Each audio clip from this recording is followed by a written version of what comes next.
السلام علیکم friends, welcome to my YouTube channel. کیسے ہیں آپ سب؟ میں امید کرتی ہوں کہ آپ سب خیریت سے ہوں گے، ٹھیک ہوں گے۔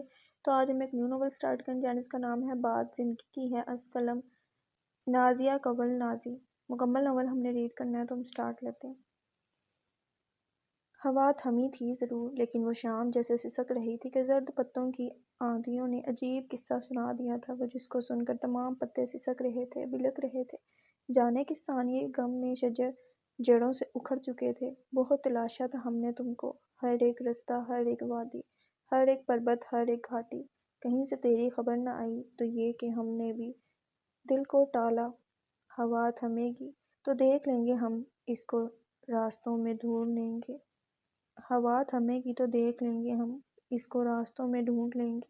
اگر ہماری یہ خوش خیالی جو ہم کو برباد کر گئی تھی، ہوا تھمی ضرور تھی، لیکن بڑی ہی مدت گزر چکی تھی، ہمارے بالوں کے جگنوں میں سفید چاندی اتر چکی تھی، فلک پہ تارے نہیں رہے تھے، گلاب پیارے نہیں رہے تھے، وہ جس کے دم سے تھی دل کی بستی، وہ لوگ سارے نہیں رہے تھے، یہ المیہ سب سے بالا تر تھا کہ ہم تمہارے نہیں رہے تھے، کہ تم ہمارے نہیں رہے تھے۔ ہوا تھمی تھی ضرور، لیکن بڑی ہی مدت گزر چکی تھی۔ تھکن سے بے حال جس وقت اس نے قدم گھر کی دہلیز پر رکھے، تایا کی پاٹدار آواز اس کی سماعتوں سے ٹکرائی۔ تو کنویں کا مینڈک ہے غلام محمد، کنویں کا مینڈک، اسی کنویں میں ایڑیاں رگڑ رگڑ کر مر جائے گا ایک دن، کوئی واہ واہ کرنے نہیں آئے گا تجھ پر، تیری غلامی پر۔ اپنی عمر تو پوری کر چکا بے وقوف، اولاد کا سوچ، اب ساری عمر پڑی ہے ان کے سامنے، کیا کیا ہے تو نے ان کے لیے؟ 3 جوان بیٹیاں ہیں تیری، کوناس مفلسی میں رشتے لے گا ان کے، اپنے بیٹوں کا سوچ، باپ کے ہوتے ہوئے کیسی ذلت بھری زندگی گزار رہے ہیں، کیا قصور ہے ان کا کہ انہیں اچھی پرآسائش زندگی نہ ملے؟ بول۔ بنا آہٹ کیے وہ 2 قدم آگے آئی تھی، نگاہ سے کچھ ہی فاصلے پر صحن کے وسط میں اس کا باپ سر جھکائے بیٹھا تھا، اور اس کے آنسو اس کا چہرہ بھگو رہے تھے۔ وہ ٹھٹک کر رک گئی۔ اولاد مرد مومن کی سب سے بڑی آزمائش ہے باپ، چاہے تو جنتی بنا دے، چاہے تو جہنمی۔ میں نے حق حلال کے رزق سے پالا ہے اپنے بچوں کو، کبھی بھوکا نہیں سونے دیا، پھر کیسی ذلت؟ غلام محمد کے بچے ہیں یہ، محمد صلی اللہ علیہ وسلم کی ادنی غلام ہے کہ مجھے یقین ہے یہ کبھی دنیا اور آخرت میں میری رسوائی کا سبب نہیں بنیں گے۔ آپ چاہتے ہیں میں ان کے چند روزہ بہتر زندگی کے لیے آخرت کی رسوائی مول لے لوں؟ وہ وقت کہ جب اللہ تبارک و تعالیٰ کی جلال کے سامنے سوائے میرے آقا علیہ السلام کے کسی نبی کا سر نہیں اٹھ سکے گا، اس وقت نبیوں کے سردار رحمت للعالمین خدا کے محبوب محمد صلی اللہ علیہ وسلم کی سفارش سے دستبردار ہو جاؤں، چند فانی چیزوں کے لیے ان کی آن و شان کا سودا کر لوں، یہ سب کر لوں تو محشر کے روز کس منہ سے ان کی شفاعت طلب کروں گا، کس منہ سے سفارش کی بھیک مانگوں گا ان سے؟ شرم نہیں آئے گی مجھے ان کے سامنے سوالی بن کر کھڑا ہوتے ہوئے؟ اسے تایا کی چنگار کی جواب میں اپنے باپ کے آنسوں میں ڈوبی آواز سنائی دی تھی۔ تبھی تایا پھر گرجا تھا، اے چپ کر، آخرت کا حال کس نے دیکھا ہے؟ اس وقت جو ہوگا دیکھا جائے گا، اللہ بخشنے والا ہے، ہم شوق سے تھوڑی کر رہے ہیں یہ سب، مجبوری ہے۔ 20 سال ہو گئے حق حلال کی کھاتے ہوئے، کیا ملا؟ تو چھوڑ، یہ سب بڑے پیٹ والوں کی باتیں ہیں، پیٹ میں آگ لگی ہو تو کیا مذہب، کہاں کا حسب و نسب؟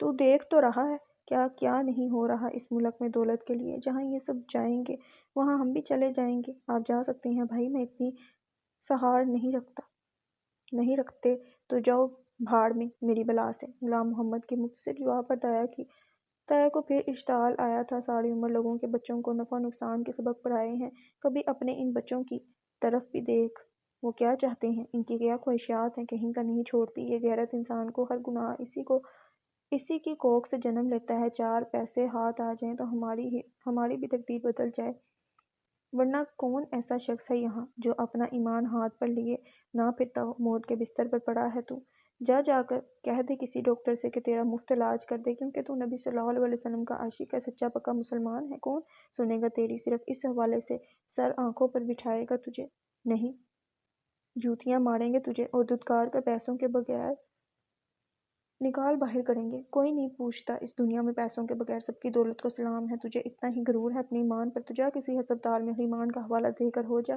بھلا چنگا، ہوتا کیوں نہیں؟ تایا کے اشتعال پر غلام محمد کی آنکھیں مزید شدت سے آنسو نکالنے لگی تھیں، جبکہ اجالا کا دل اس لمحے جیسے کسی نے پاؤں تلے لے کر مسل ڈالا ہو۔ کسی ڈاکٹر کی کیا مجال ہے بھائی کہ وہ مجھ سے نہ مانے کو بھلا چنگا کر دے۔ شفا دینے والی ذات تو میرے سونے رب کی ہے، وہی بھلا چنگا کرے گی مجھے۔ اسی کے سامنے میرے نبی صلی اللہ علیہ وسلم کا حوالہ سرٹیفکیٹ کی صورت کام آئے گا۔ وہی ہے بھائی جو دے کر بھی آزماتا ہے اور لے کر بھی۔ مدعا: بکری کے بچے سے زیادہ حقیر اس دنیا کے لوگ میرے نبی صلی اللہ علیہ وسلم کی شان و حرمت کو کیا جانیں؟ وہ جن کی ایک اشارے سے چاند دو ٹکڑے ہو جائیں، انہیں اپنے ایک ادنی غلام کو بھلا چنگا کرنا مشکل ہے؟ یہ تو صرف آزمائش ہے بھائی، ورنہ ان کے در پر تو بڑے بڑے بادشاہوں نے اپنی بادشاہی لٹا دی۔ میری تو اوقات ہی کیا ہے آنسوں میں ڈوبا۔ غلام محمد کا ایک ایک لفظ طاہرہ کو بے چین کر رہا تھا۔ ان کا بس نہ چلتا تھا کہ وہ غلام محمد کے منہ پر ہاتھ رکھ کر انہیں چپ کروا دیں۔ آپ کیا سمجھتے ہیں بھائی، یہ لوگ جو آپ سے آپ کی ایمان کا سودا کر رہے ہیں، انہیں آپ سے ہمدردی ہے؟ وہ کہہ گیا ہے بیٹی، اس نے دنیا اور آخرت میں بھی دنیا چن لی ہے۔ ابا کے الفاظ پر اجالا کو لگا جیسے اس کا دماغ سن ہو گیا ہو۔ اگر تایا اپنے دین سے پھر رہا تھا تو اسجد، اور یہاں آ کر اس کا دل بہت تیزی سے دھڑکا تھا۔ میں اسجد سے بات کروں گی ابا، وہ تایا کو سمجھا دے گا، تو پریشان نہ ہو۔ باپ سے زیادہ خود کو تسلی دے کر وہاں سے اٹھ آئی تھی، مگر سکون و قرار جیسے اس کا بھی رخصت ہو چکا تھا۔ غلام محمد نے اس کی تسلی پر چپ چاپ آنکھیں موند لی تھیں، یوں جیسے وہ کہیں محو ہو گئے ہوں۔ ان کے دماغ میں اس وقت ایک ہی شعر بار بار گونج رہا تھا: گناہ گاروں کو جب جنت کے دروازے پہ روکیں گے، آواز آئے گی جانے دو، یہ امت ہے محمد صلی اللہ علیہ وسلم کی۔ اور آنسو تھے کہ بنا رکے بہتے ہی چلے جا رہے تھے۔ بارش مزید تیز ہو رہی تھی۔ بھاگتے بھاگتے پھولی سانسوں کے ساتھ اچانک اسے زور کی ٹھوکر لگی اور منہ کے بل گر پڑی۔ اللہ! تکلیف کی شدت سے اس کی سسکاری نکل گئی تھی، جبکہ آنکھوں میں جیسے ریت گھس آئی۔ اس کا دوپٹہ جانے کہاں گر گیا تھا۔ تیز ہوتی بارش کی ہر بوند کے ساتھ اس کے حوصلے جیسے دم توڑ رہے تھے، مگر پھر بھی وہ اٹھی تھی اور اس نے پیچھے مڑ کر دیکھتے ہوئے پھر بھاگنا شروع کر دیا تھا۔ آبادی اب زیادہ دور نہیں رہ گئی تھی۔ پیروں میں پڑے ابلوں کی تکلیف کا احساس اسے اب ہونا شروع ہوا تھا۔ بارش کے پانی میں پڑتے قدموں کی چاپ قریب آ رہی تھی۔ اس نے اپنی رفتار مزید تیز کر لی۔ مصف بس کر یار، اور کتنی پیے گا؟ وہ سب مصف علی میر کے گھر پر جمع موج مستی کر رہے تھے۔ جب اسے وسکی کا چھٹا پیگ تیار کرتے دیکھ کر شہریار نے گلاس اس کے ہاتھ سے چھین لیا۔ مصف کی آنکھیں خوب سرخ ہو رہی تھیں۔ آج نانو گھر نہیں ہے تو اس کا مطلب یہ نہیں کہ تو ساری حدود و قیود ہی پھلانگ ڈالے۔ تھوڑا بہت ہوش قائم رکھ، آفٹر آل اس وقت ہمارے جانے کے بعد تجھے سارا کام بھی سنبھالنا ہے۔ وہ اسے ڈانٹ رہا تھا۔ مصف بے نیازی سے مسکرا دیا۔ کام سنبھالتی ہے میری جوتی، تم سارے بندر کس مرض کی دوا ہو؟ جو گند بکھرا ہے اسے سمیٹ کر بھی جاؤ۔ تم بھول رہے ہو شہزادے کہ یہ دعوت خالصتاً تمہاری طرف سے تھی۔ So what? چلو سمیٹو، شاباش۔ نانو کو ذرا بھی پتہ چل گیا تو نکال باہر کریں گے گھر سے۔ ہاتھ چھٹے پیگ کی طرف بڑھاتے ہوئے وہ اٹھ کھڑا ہوا تھا۔ عین اسی لمحے گیٹ پر زوردار دستک ہوئی۔ مارے گے، لگتا ہے نانو واپس آ گئے۔ صرف ایک لمحے میں اس کا حال دیکھنے والا تھا، باقی سب جیسے اپنی جگہ فریز ہو گئے۔ اب کیا ہوگا یار؟ شاہ میر نے لپک کر ٹی وی آف کرتے ہوئے پوچھا تھا، جبکہ حمزہ نے میز پر پڑے لوازمات جلدی جلدی سمیٹنے شروع کر دیے تھے۔ دستک زور و شور سے جاری تھی۔ لگتا ہے کسی نے مخبری کر دی ہے ہماری، ورنہ نانو اتنی جلدی نہیں لوٹ سکتے۔ وہ بھی متفکر تھا۔ خیر میں دیکھتا ہوں، تم لوگ ذرا ادھر ادھر ہو جاؤ، شاباش۔ کنکار کا گلا صاف کرتے ہوئے اس نے دائیں ہاتھ سے لباس کے شکنے درست کیں اور پھر جلتو جلال تو کا ورد کرتا گیٹ کی طرف بڑھ گیا۔ یہ بھی اچھا ہی تھا کہ چوکیدار آج چھٹی پر تھا، ورنہ نہ جانے کیا ہوتا۔ گیٹ تک آتے آتے کوئی 10ویں بار پھر دستک ہوئی تھی۔ مصف نے مزید تاخیر کیے بنا جلدی سے گیٹ وا کر دیا۔ نانو کے ڈر سے اسے باہر موجود ہستی کی تصدیق کرنے کا خیال بھی نہیں آیا تھا، اور ادھر بارش تھی کہ پل میں اسے اچھا خاصا بھگو گئی تھی۔ گیٹ کھولتے ہی کوئی تیزی سے اندر داخل ہوا تھا، اور پھر جس تیزی سے وہ اندر داخل ہوا تھا اسی تیزی سے اس نے گیٹ کو لاک بھی کیا تھا۔ کون ہو تم؟ جوں ہی وہ پلٹی، مصف کی آنکھوں میں حیرانی اتر آئی، جبکہ وہ بے ترتیب سانس درست کرتی وہیں گیٹ سے ٹیک لگا کر بیٹھ گئی۔ وہ لوگ مجھے مار ڈالیں گے، خدا کا واسطہ ہے آپ کو انہیں اندر آنے مت دینا۔ وہ نہ صرف رو رہی تھی بلکہ کانپ بھی رہی تھی۔ مصف الجھ کر رہ گیا۔ کون مار ڈالیں گے تمہیں؟ وہ میرے پیچھے آ رہے ہیں، انہوں نے مجھے دیکھ لیا ہے۔ وہ اب بھی رو رہی تھی۔ مصف کے وہم و گمان میں بھی نہیں تھا کہ اسے گیٹ کھولنے پر کسی ایسی صورتحال کا سامنا بھی کرنا پڑ سکتا ہے۔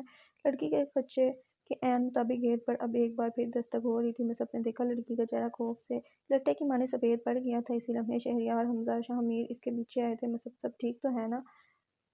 تم ذرا گیٹ کھولو اور باہر جو بھی ہے اسے یہاں سے دفع کرنے کی کوشش کرو، میں ذرا اس لڑکی سے نپٹ لوں۔ فی الحال کچھ بھی بتانے سے گریز کرتے ہوئے اس نے لڑکی کو اٹھنے کا اشارہ کیا اور اندر ٹی وی لاؤنج کی طرف بڑھ گیا۔ لڑکی شکستہ قدموں سے اس کے پیچھے آئی تھی جبکہ وہ تینوں ہونکوں کی طرح منہ اٹھائے یہ سب دیکھتے رہے۔ دستک ایک مرتبہ پھر دی جا رہی تھی۔ شامل نے آگے بڑھ کر گیٹ کھول دیا۔ جی فرمائیں۔ باہر کھڑے دو صحت مند چست و چالاک لڑکوں کو دیکھتے ہوئے اس نے تیوری چڑھائی تھی۔ جب ایک لڑکا آگے بڑھا، ابھی جو لڑکی اس گھر میں داخل ہوئی تھی اسے باہر نکالو، تمہیں غلط فہمی ہوئی ہے، یہاں کوئی نہیں آیا، ہم نے خود دیکھا ہے اسے، زیادہ سمارٹ بننے کی ضرورت نہیں ہے۔ دوسرا لڑکا پیچھے سے چلایا تھا۔ شہریار کو غصہ آ گیا۔ تم سائڈ پر آؤ شاہمیر، میں نپٹتا ہوں ان سے۔ نہیں، فضول میں کسی کے منہ لگنے کی ضرورت نہیں ہے، نرمی سے کہتے ہوئے اس نے گیٹ بند کرنے کی کوشش کی تھی جب آگے کھڑے لڑکے نے گیٹ کو زوردار ٹھوکر ماری اور شاہمیر لڑکھڑا گیا۔ تم ہمارا شکار ہڑپ نہیں کر سکتے، سمجھے؟ وہ دونوں وارننگ دیتے ہوئے اندر گھس آئے تھے۔ پیچھے کھڑے لڑکے کے ہاتھ میں پسٹل تھی۔ مصعب لڑکی سے پوچھ گچھ کا ارادہ ترک کرتا خود بھی تیزی سے باہر دوڑ آیا۔ کیا بدتمیزی ہے!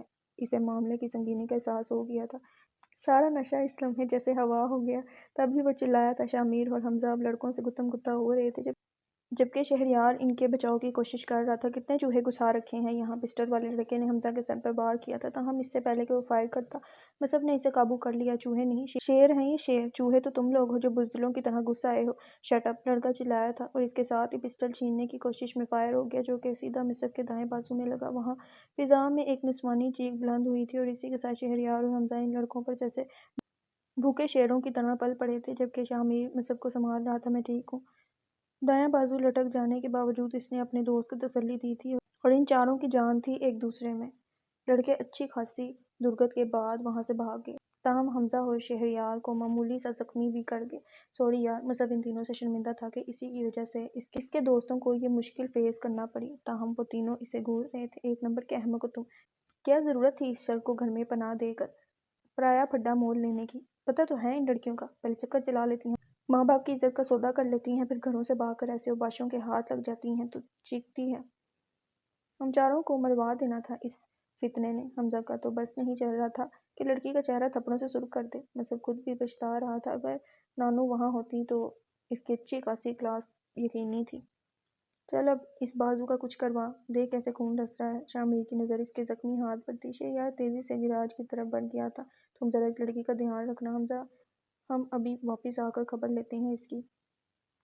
گیٹ سے باہر نکلتے شہریار حمزہ کو ہدایت کرنا نہیں بھولا تھا۔ حمزہ چپ چاپ اسپاٹ میں سر ہلا کر گیٹ بند کرتے ہوئے ٹی وی لاؤنج میں پلٹ آیا جہاں وہ ایک کونے میں دبکی بیٹھی شدت سے رو رہی تھی۔ اب کیا مصیبت پڑ گئی ہے تمہیں جو یوں رو رہی ہو؟ میرے یار کو تو فائر لگوا دیا ہے، اب کیا چاہتی ہو وہ کسی دن آ کر یہاں سب کا کام تمام کر جائیں؟ اسے غصہ آیا تھا۔ لڑکی نے منہ گھٹنوں میں چھپا کر اپنی سسکیوں کا گلا گھونٹ دیا۔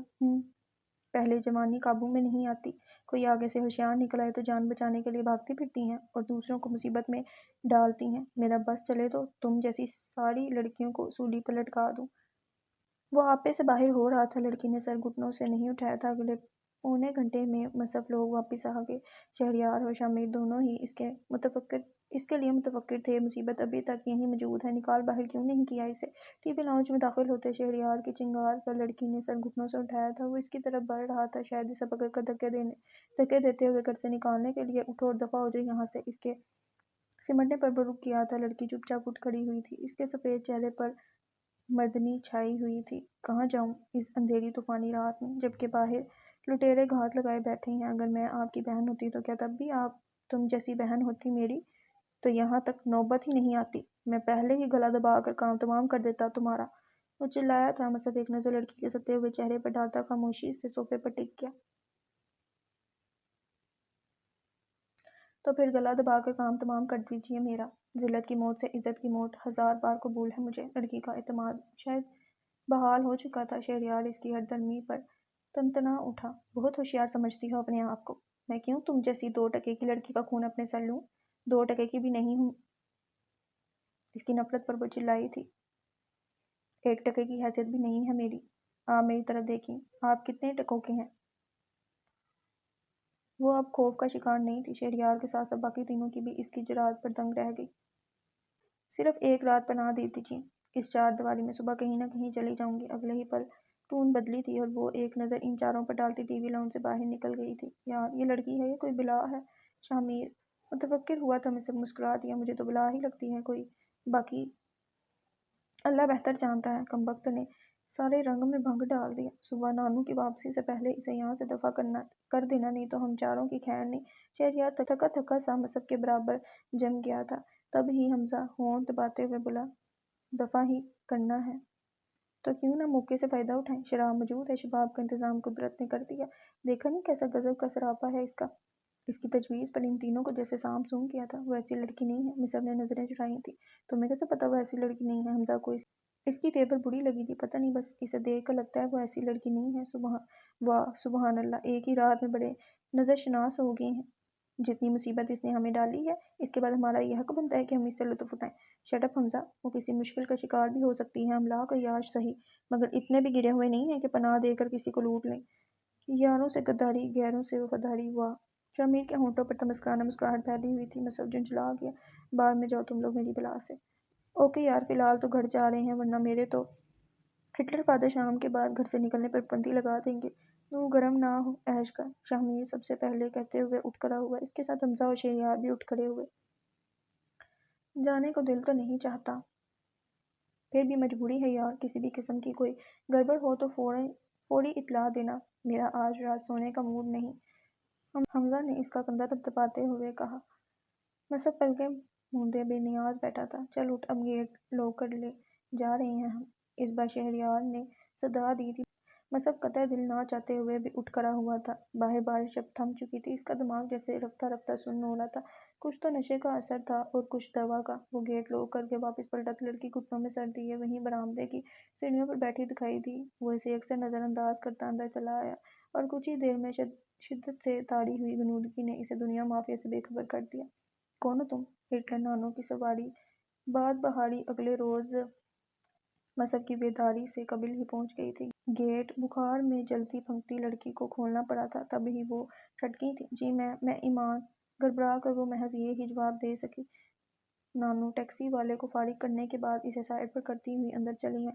کون ایمان؟ یہاں کیا کر رہی ہو؟ رات وہ لڑکے جس نانو کا ذکر کرتے ہوئے ڈر رہے تھے، وہ سمجھ گئی تھی کہ وہی نانو ہے، اور انہیں دیکھتے یہ اندازہ لگانا قطعی مشکل نہیں تھا کہ اب اس کی شامت آیا ہی چاہتی ہے۔ تبھی وہ سر جھکا کر کھڑی رہی۔ بولتی کیوں نہیں ہو؟ مجھے تو پہلے ہی شک تھا، اس لڑکے نے ضرور کہیں کوئی چکر چلا رکھا ہے، تبھی شادی کی حامی نہیں بھرتا۔ آج آنکھوں دیکھ کر ثبوت بھی مل گیا۔ تم لوگ کیا سمجھے میں اچانک نہیں آ سکتی؟ یہ ہے کہاں صفی کا بچہ؟ ذرا میں درگت بناؤں گی اس کی۔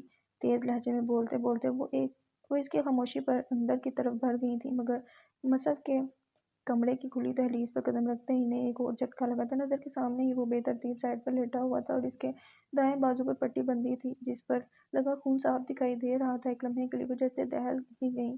مصب سارا غصہ، ساری خفگی بھولتے ہوئے وہ اس کی طرف لپکی تھیں۔ گہری نیند میں سوئے مصب کی آنکھ بمشکل ہی کھل سکی۔ نانو آپ کب آئیں؟ ابھی آئی ہوں۔ تو بتا یہ بازو پہ کیا ہوا ہے؟ کچھ نہیں نانو، ذرا سی چوٹ آئی ہے۔ آپ اندر کیسے آئیں؟ کیا دیوار پھلانگ کر؟ وہ حیران ہوا تھا۔ نانو سلگ گئی۔ ہاں، اس عمر میں دیواریں ہی پھلنگوائے گا تو مجھ سے نکمے۔ ایک دھموکا پڑا تھا بازو پر اور وہ کڑا کر رہ گیا تھا۔ ہائے ہائے کے بچے! وہ لڑکی بتا کون ہے جو باہر کھڑی ہے؟ مجھے کیا پتا کون ہے؟ ہوگی کوئی آپ کی ہوتی سوتی۔ اب اس کا دماغ روشن نہیں ہوا تھا۔ اچانک رات کا خیال آیا تو آنکھیں پٹ سے کھل گئی۔ وہ گئی نہیں ابھی تک؟ بے خیالی میں وہ اونچا بڑبڑا گیا تھا۔ نانو کے ہاتھ سیرا لگ گیا۔ دیکھا، میں کہتی تھی نا کوئی چکر ہے۔ ہائے اب کیا جواب دوں گی اقصیٰ کو میں؟ وہ بیچاری تو میری آس پر ہی 4 سال سے جوان بیٹی کو لے کر بیٹھی ہے۔ ان کے افسوس بڑے بیانات جاری ہونا شروع ہو گئے تھے۔ مصب بوکھلا کر رہ گیا۔ ایسی کوئی بات نہیں ہے نانو، آپ کی قسم، میں تو اسے جانتا بھی نہیں۔ آپ چاہیں تو ابھی بلا کر پوچھ لیں اس سے۔ اقصیٰ خالہ کی جان بیٹی سے ہاتھ دھونے کا حوصلہ اس میں نہیں تھا۔ تبھی فوراً صفائی پیش کی تھی، مگر نانو نے اس کا قطعی یقین نہیں کیا۔ بکواس بند کر تو جانتا نہیں تو وہ ہمارے گھر میں کیا کر رہی ہے؟ مجھے کیا پتا کیا کر رہی ہے؟ میں تو ابھی اٹھا ہوں، اسے سے پوچھئے نا وہ کیا کر رہی ہے۔ وہ چاہتا تھا لڑکی اپنی کہانی اپنی زبانی نانو کو سنا کر اپنی اور اس کی پوزیشن کلیئر کرے، تبھی اس نے انہیں کچھ بھی بتانے سے اعتراض کیا تھا۔ نانو اب کمرے سے باہر جا چکی تھی، وہ بھی ان کے ساتھ ہی بیڈ سے اٹھ کھڑا ہوا تھا۔ اے لڑکی ادھر آؤ! جارحانہ تیوروں کے ساتھ نانو کی توپوں کا رخ اس اجنبی لڑکی کی جانب مڑ چکا تھا جو ابھی بھی اپنا وجود سمیٹے بیٹھی تھی۔ مصب کو بے ساختہ ہی عجیب سی شرمندگی کا احساس ہوا تھا۔ وہ ساری رات سرد موسم میں